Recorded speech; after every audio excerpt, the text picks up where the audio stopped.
Hello. Hey Vic, how are you doing? I'm good. How are you?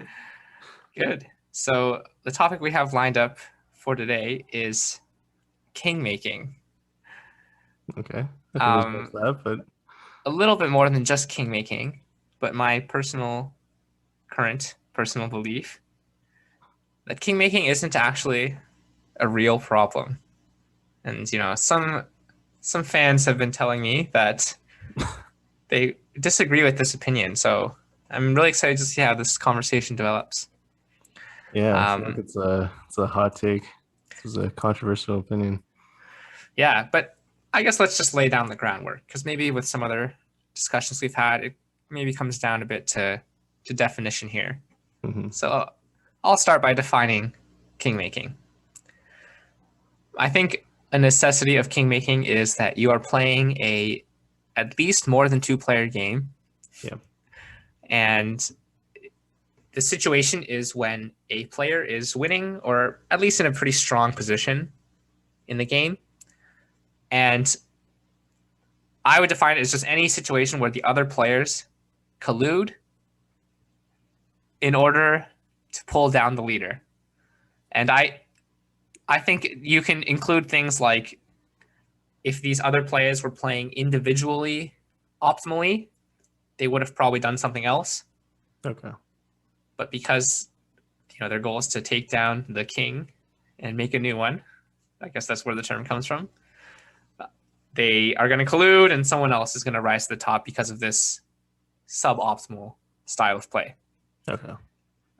Would you like to amend this definition before we No, I get think into it? when you explained it a little more in depth, I think that's kind of what my definition too. Mine is more just focusing on that playing suboptimally part. And yeah, as a result, pushing someone else into the lead because of that. So, it's Yes. fair, close enough, I think. Okay. Okay. We'll get into it if it starts to differ. Okay. Um, I guess the reason kingmaking is a problem, Oh, I thought you said it wasn't a problem.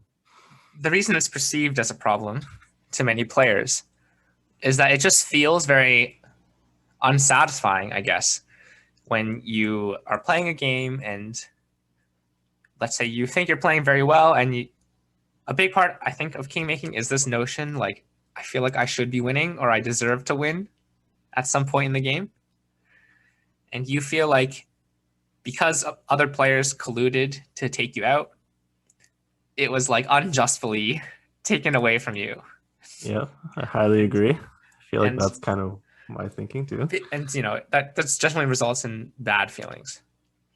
So let me talk about the different reasons why kingmaking isn't such a big problem, in my opinion.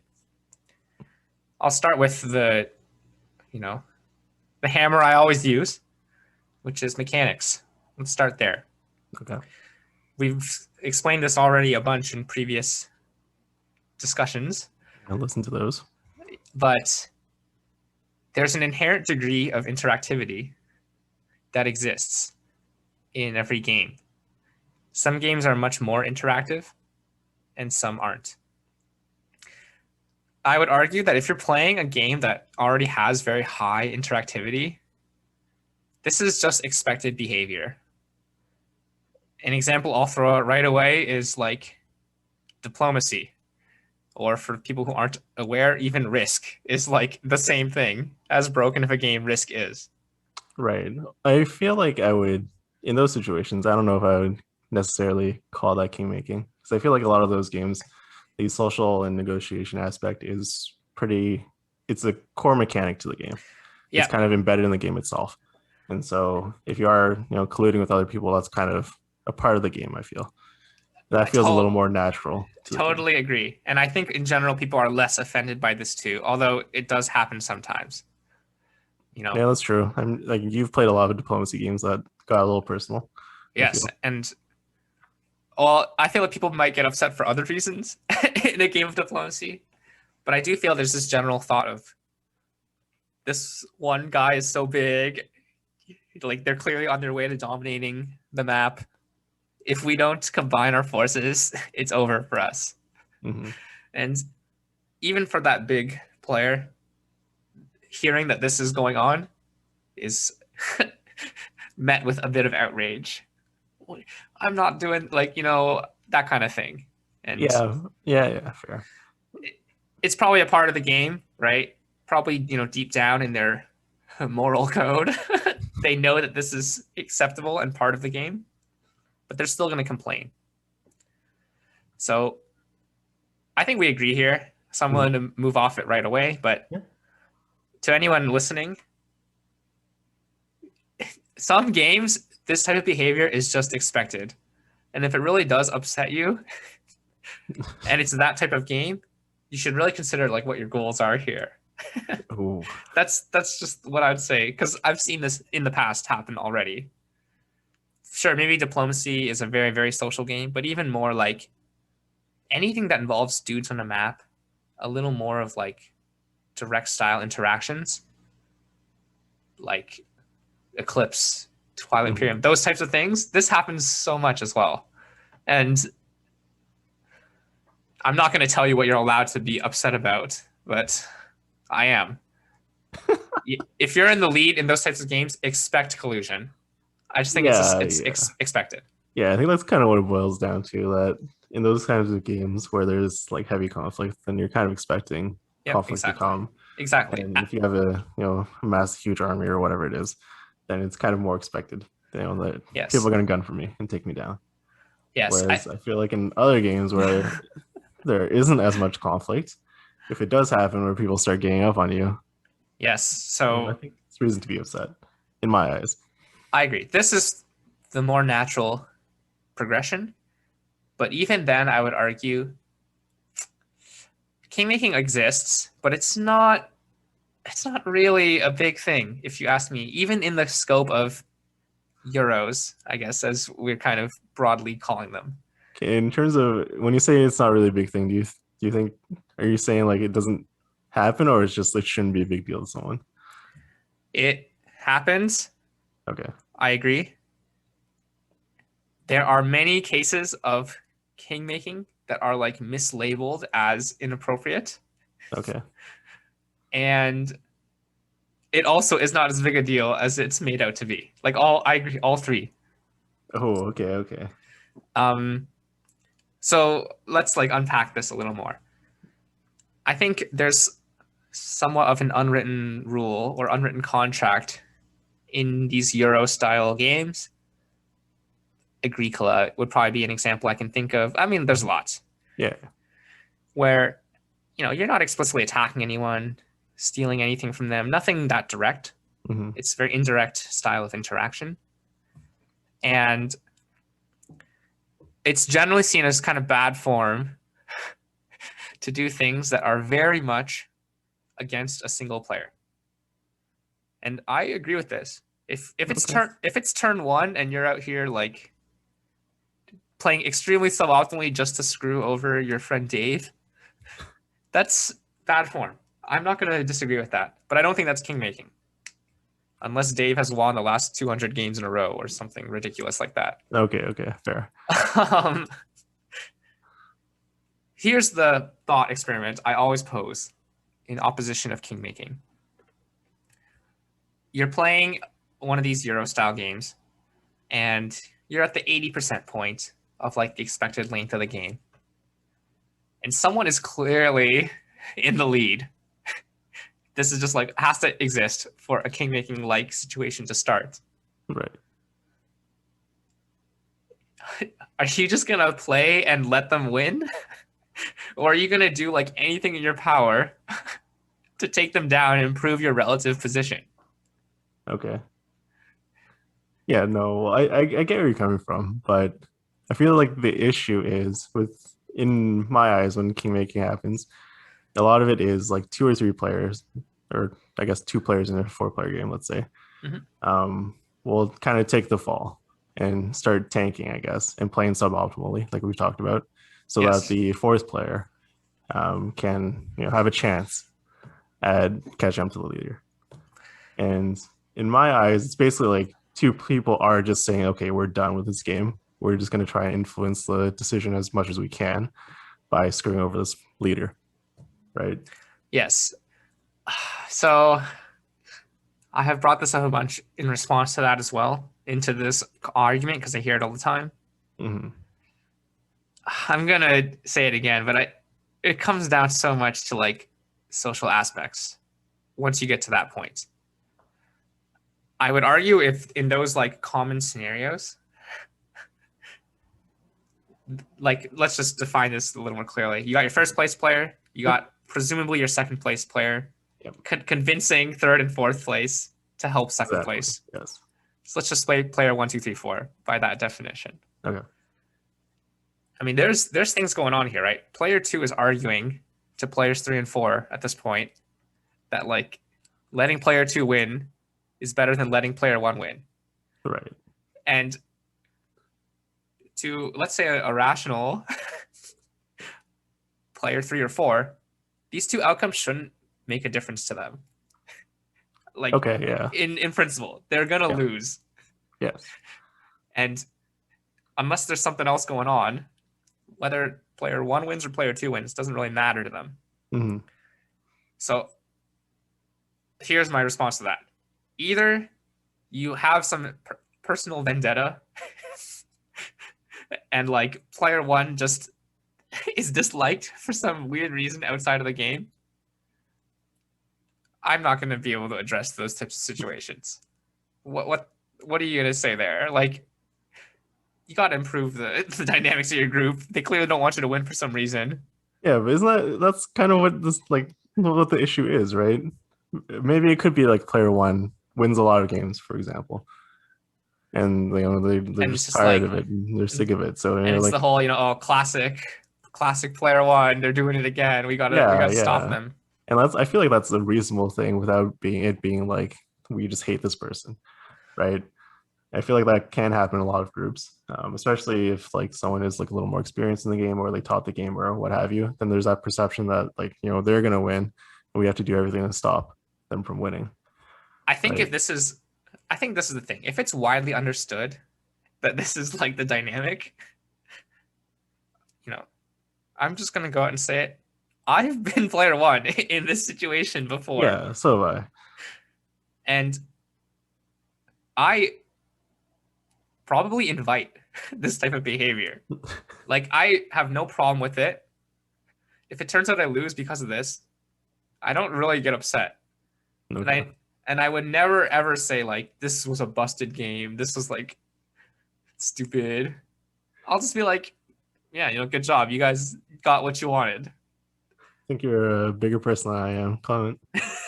I think I've And- gone salty over a few games because I think it's more so in the situations where it's like I bring the game, I teach it, but I still haven't played it before. Right? Okay, There's that's still interesting. that perception Yeah. of like, this guy owns the game, he knows everything about it just because he knows the rules or whatever, which isn't really the case. Just because I know the rules doesn't mean I know any strategy to the game. And Okay. if I'm doing marginally better, then they'll be like, okay, this guy's gonna run away with it. We need to take him down, kind of thing. Right. That's interesting. Okay, so I haven't considered that type of interaction at all before. Right. Because let's say I'm bringing a game in. It happens sometimes that I'm pretty inexperienced with it too. Mm-hmm. But most of the time, I know like Yeah. I'm probably gonna win unless something goes wrong, and I'm fine with Kingmaking in those cases. And it seems like you are too, just from how we've described it. I guess at that point, it's just like your social perception. You just have an intimidating persona. Oh no! What are you trying to say, Victor? They just see you as the big bad guy. Ooh. I don't know if I'm ready for that role. For some reason here. I don't know. I don't encounter this very often. Would I consider this to be a problem if it occurred often? Maybe a little bit, but I think to me it's like I wouldn't say it's a huge problem or anything. I'll get over it, whatever. Yeah. It kind of just it sours my perception of the game, I think. I think that's and that happens like especially new games, when you experience it for the first time. And obviously I have a large collection here. Yeah. So a lot of times, if I have a bad play of a game, I'm like, I don't know if I want to come back to this. I'll just go on to another game kind of thing, right? Which, it's not, it's obviously it's still under my control. but it just kind of makes it a little harder to want to go back to that game or give it another shot. That's interesting. So I have not really thought of the degree to which this problem might affect game discovery and game Right. like learning experiences. Um, I totally see where you're coming from. I'm still inclined to say this is like It's a pretty niche case. you might want to find people that are a little less against you, have this predisposed bias against you for some reason. Well, I don't know. I think a lot of it is just like people like the underdogs, right? People want Yeah, the agreed. underdogs to rise up and win whatever. So I don't necessarily blame them for wanting, someone else who wasn't in the lead to take over. But just in terms of like, it's hard to differentiate the personal and you know Yeah, no, I in agree. the game kind of thing. So when it I does happen, it kind of feels like a more of an attack. Yes, this might be more just like how I approach games, but I think the real solution, in my opinion, is you just got to like rise up out of the we're all new. Like I will always say the 10th play of a game is going to be more rewarding than the first, like almost always. Yes. And I think you just got to eat some of these Eat some of these L's. kind of busted plays, some of these L's, Yeah, that's fair. maybe. I think But that that's like you said, it's true in general that the first few plays of the game are probably like not incredibly meaningful in terms of you getting. It's more just getting to know the rules basically and understand the mechanics. yeah, yeah, I don't have a clean answer to that. Yeah, no, fair. I think it's kind of still king making, although I don't know. Like we'd have to break it down a little more situationally. Maybe we don't need to do that, but maybe I don't know if it really is often the case that you actually are doing pretty well usually, and there kind of is a little more reason to play against you, or if Right. really just like on turn one they're like, as long as Victor doesn't win, like style thing, No, and no, that's no. more of an issue Yeah, it's we're definitely not that. I think it's more just they people they would I think they would be a little more inclined to king make against me if I am like the person bringing the games or what I have you see. Yeah, and than against other people. I think that's fair. Um, this kind of bridges into another topic that I think is very closely aligned to king making, which is just the unspoken like social capital that exists in king making. Because as perfect as we'd like to say we are, we all have biases when playing games for good or bad reasons. Mm-hmm. And especially if you know these people you're playing with before you start a priori, you're probably going to say like, I would rather this person win than that person win without anything happening yet. Right. And I personally don't think the goal is to like completely eliminate that from the game. Okay. Board games are a social thing. It's You're playing with people. You're not playing with bots. Like this is just going to happen, and it's just part of the experience. That's my view on that. Okay. I can kind of see that, but I think knowing that it kind of makes it feel even worse if someone key makes against, me, let's just say, right?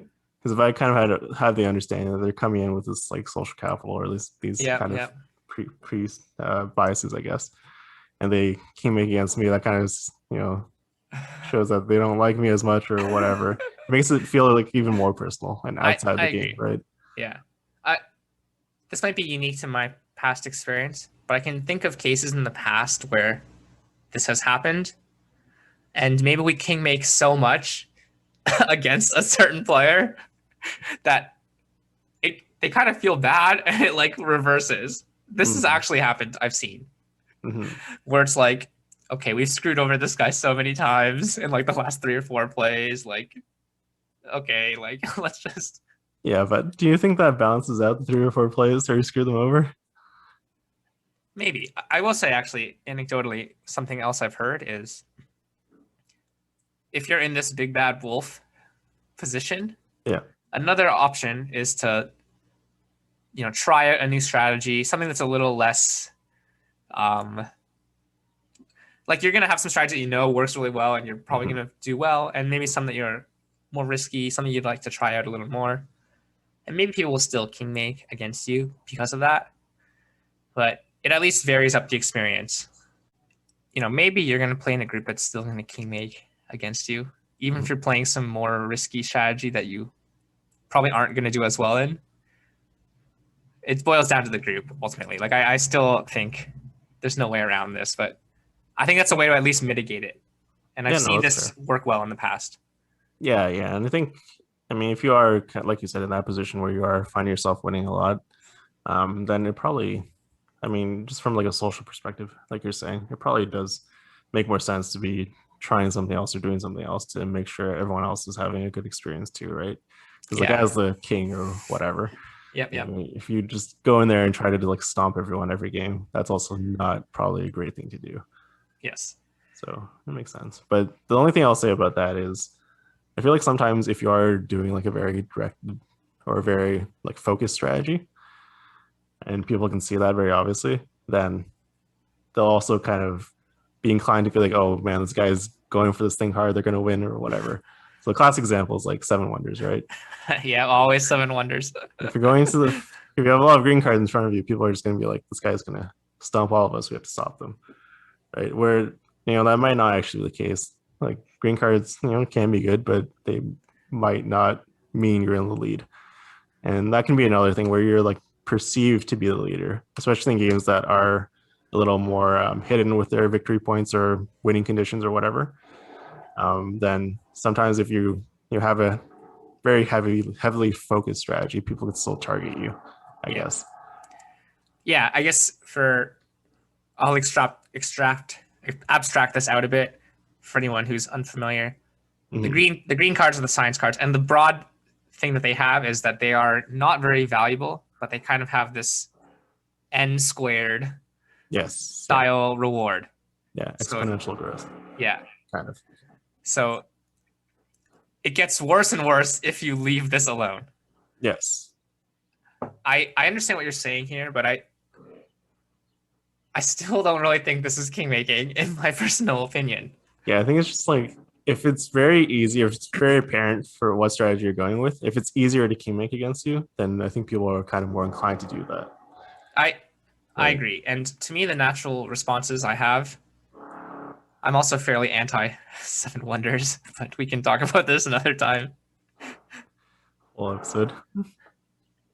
I think you just have to diversify, which is going to hurt because when you're playing this n squared style, there are like lots of different games, right? Like, I think Animals and Castles of Burgundy is kind of like that too. It's kind of.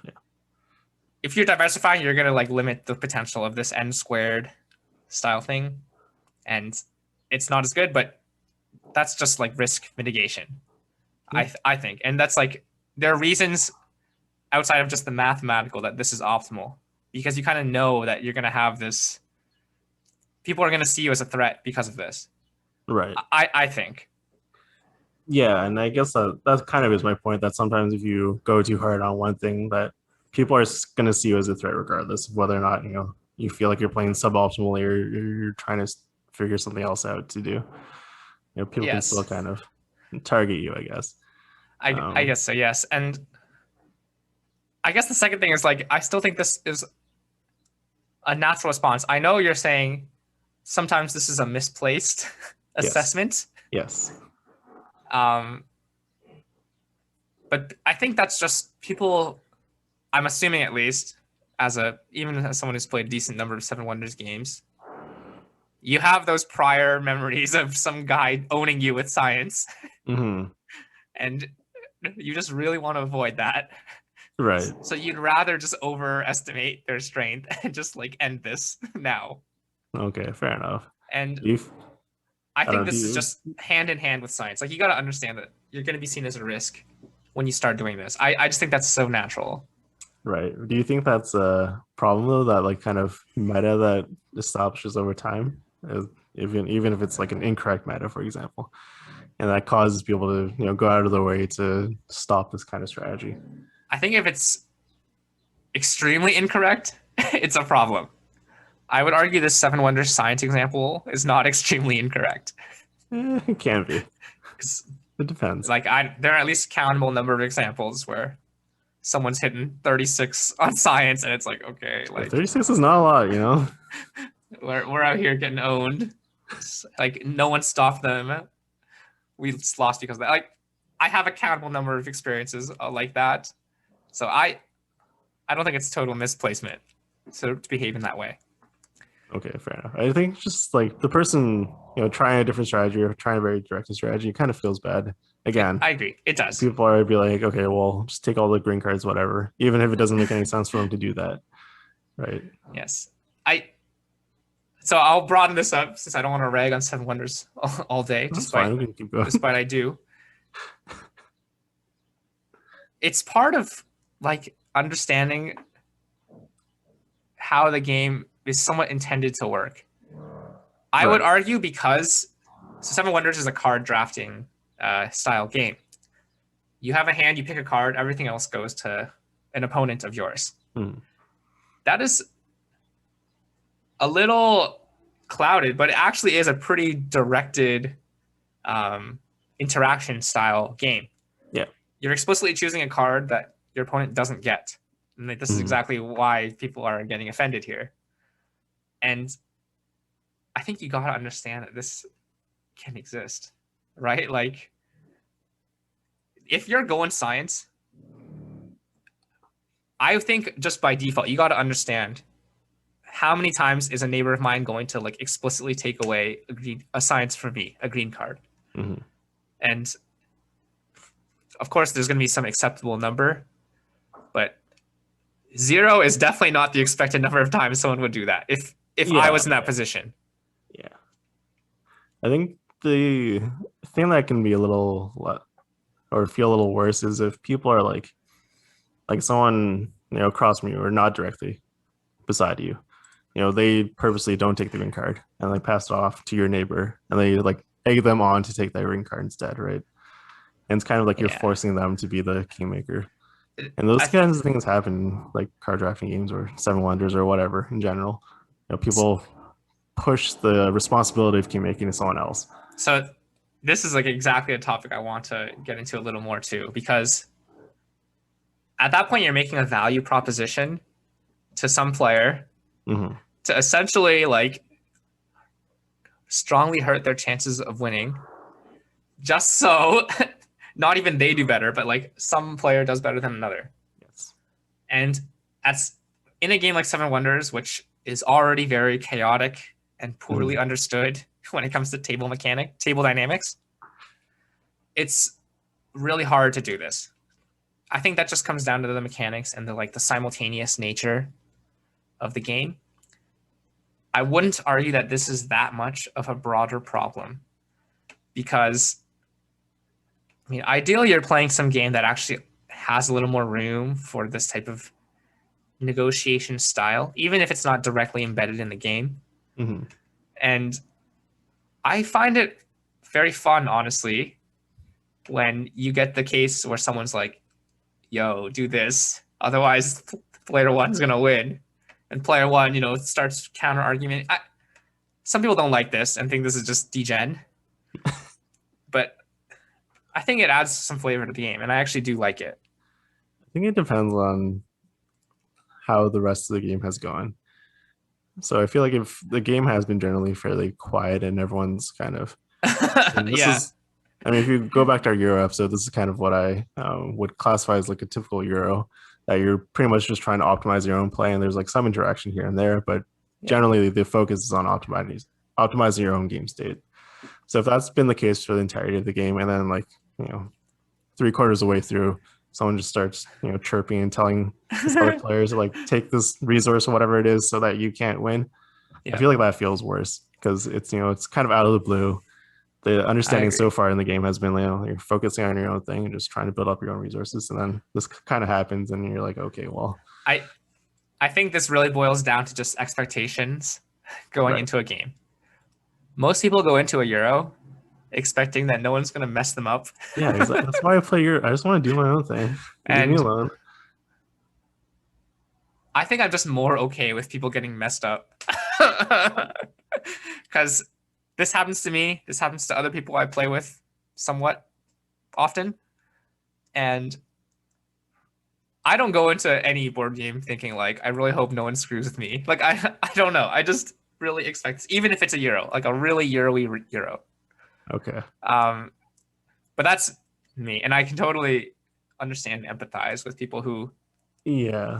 they just want to be in their safe space and they don't want someone to steal Yeah. I mean, all I their think stuff. But I probably come to a game with a different kind of mindset in that I kind of want to interact with the game a little more, I guess, and trying to figure out the mechanics to uh, optimize play or get the most output or whatever it is. it's, But I kind of want to figure out what the best way to do that is within the I game see. mechanics. It's a purity argument. I Yeah, see. yeah. So it's like it kind of feels outside of that when someone's like, okay, just take this really suboptimal move for you so that you mess with this guy's engine, right? Just like throwing a wrench in my engine just for That's whatever reason. that's it's not whatever reason though. That's the thing. You're I think it's like, you're probably winning if this happens. yeah, but it just feels And like they're taking a part of their engine and throwing it into mine to screw up both of our engines. And this third place guy just like waddles in and then takes the victory. I think that's the other issue. It kind of it's like it's the person who's not interacting with either of these players that benefits the most, right? Because most of the time you're sacrificing the person who's doing the key making is sacrificing a part of their success to mess yeah, up the leader, and the person who benefits the most is the person that's just not doing either of that, right? yeah, I this is totally true. Everything you've said is totally true and happens Yeah, and feels bad when it does, I guess. I just I guess it kind of gets a little more philosophical about like pure wins and impure wins. But like yeah, fundamentally, if even in a super isolated, low interaction game, if you're winning, expect some heat in one form or another. That's just how I feel about it. And I agree. Sometimes it's a little egregious and just feels wrong. hmm And I personally don't still see this as a problem unless you're really playing with some sour apples. It's just like a natural consequence of what happens. I will also flip the coin a little bit and say that I think mechanics plays a decent role in this too. Because some games are fairly volatile in that way, like an Agricola or even a Power Grid, I would say, have this type of element where it's shown to be this very isolated game, but at one point in the supply chain, it's super easy to just pull a plug and like the reward is totally jeopardized. right. And you either got to understand that and just know like this is going to happen. I need to play some risk minimization strategy, diversify, whatever. Try to avoid this one toothpick from taking down my house. I also would say it's not ideal design when this can happen very easily. hmm I think some of the great Euros are a little harder to totally like end someone in this way. Yes, yeah, I agree. So I'm going to chalk it up a little bit to like the engines and the mechanics are a little more fragile and blame the game just a little more because I still believe that generally kind of rational people, they're going to naturally do this, right? They're going to naturally see someone doing well and want to pull them down. Because the alternative to me just doesn't make sense. Like, the alternative is player 3 just does some essentially meaningless move and everyone just sits there and accepts that player 1 wins. That just seems also bad to me. Well, I don't know. I think if player three is just plays like they typically would and maximizes their score or whatever, how well they're doing in the game. I feel like that's a completely reasonable thing to do too, right? Even if you know you're not going to win, but if you're just maximizing your score, I think it's still okay to, try as best you can rather than just like tanking completely and messing up whoever's winning. Yeah, this brings me back to a thread that was either on Reddit or Board Game Geek many years ago, but the whole idea is just the value prop for losing players. Right. Some players just like to feel empowered. Like they're influencing the game. They've been stuck in fourth all game. They just had some plans that didn't come through, and they just want to inject a little chaos. And if that's really what makes their day, so be it. If that makes their day more than doing some move that slightly increases their score, but they're still definitely in last, I can understand that as reasonable behavior, personally. I agree, it feels bad, maybe. It feels wrong. Mm-hmm.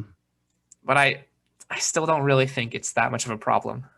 I think it's just because like a lot of these games, obviously, and a lot of games in general, require a lot of forward planning, right? Yeah. And those things are hard to plan for, right? Yes. You never really plan for someone to just play suboptimally or play chaotically just because, right? Yeah. At the end of the day, like they're still not going to win. Even if they do mess you up. So it's hard to just be like, okay, well, obviously they're going to do this because, rationally, it doesn't really make sense for them to do it in terms of their own success. Yeah, I agree, and I'll just like reiterate, I guess. It also depends, right? Let's say you're in this situation, someone really steals the one thing you needed. Mm-hmm. If you're expected, let's say it's a VP game, because almost for sure it's going to be one. Yeah. If your expected VP goes from like 20 to 0 from that one move, I'm going to somewhat argue that your strategy was still unoptimal. Right. Okay, that's completely fair. And maybe there are different ways you could have played where this somewhat unpredictable, volatile move, but maybe now your score goes from like 15 to 10. Mm-hmm. It hurts. It's a little less bad. And maybe that's still the difference between a win or a loss. And I agree, you can still feel somewhat wronged when this occurs. But I chalk it up a bit to mechanics and play style as well for this. Okay. Yeah, I mean, I think in those situations, it's kind of easier to expect that to happen. Like if it is such a big swing, yeah, or something, then you can kind of figure, okay, well, someone's probably going to do this to me. Yeah, exactly. I think when it happens multiple times, or like multiple players are doing it, then it's kind of more like, oh, well, I didn't see this coming, right? Yeah, kind of thing. Yeah, I just the last thing I'll really just say is like, I think I always have this goal when any board game is played, but including Euros, that you want every turn to be as interesting as possible to me. And, we both watch a lot of sports. Mm-hmm. Lead changes are fun. They're more fun than necessarily seeing like beautiful, optimal play from it. There's just more of an excitement to it. Any board game where someone is in first place pretty early and they're just in first place till the end, it's just not fun.